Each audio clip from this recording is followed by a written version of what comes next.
what we are trying to do in this session, as I said, is try and understand from our esteemed panelists that what is it that we can do, whether it is from an industry perspective, whether it is from a provider perspective, multinational, Indian companies, what is it that we can do to bridge the gaps that we are seeing? And that is just one data point. I mean, you can take any disease area, you can take any territory in the country, there will always be the gaps which are there because India is a vast country, the population is the way it is.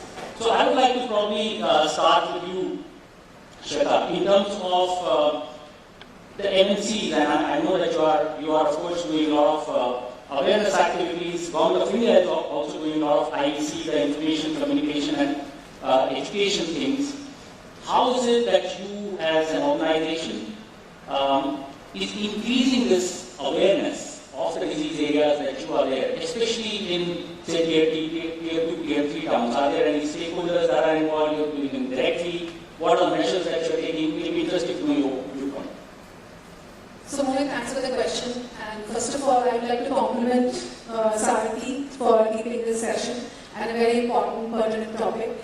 As you showed the graph actually about hypertension prevalence and number of patients being treated, that graph we see in our companies for all the brands on a monthly basis. So whenever we have a molecule coming into the country, we know that the prevalence is very high.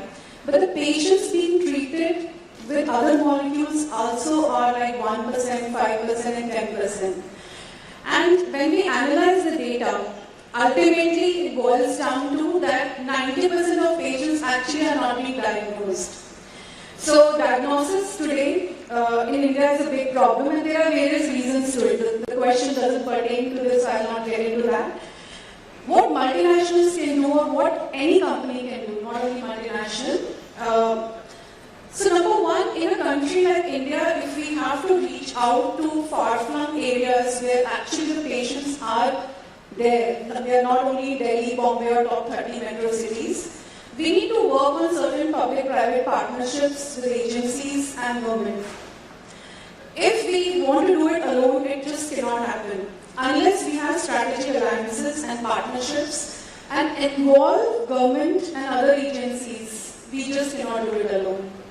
The second aspect I would say that is digital. Today, India, the digital penetration in India is one of the highest among all countries. And if we see number of people using mobile phones, or if you just see how many people are watching IPL every day, and a lot of them are just watching on mobile phones, not only on TV. So we need to have, in terms of awareness, when you say tier 2, tier 3, if we can't reach out, use this digital media to reach out to these patients and make them aware what are the risk factors, how the disease can be diagnosed, and if not treated on time, what can happen to them.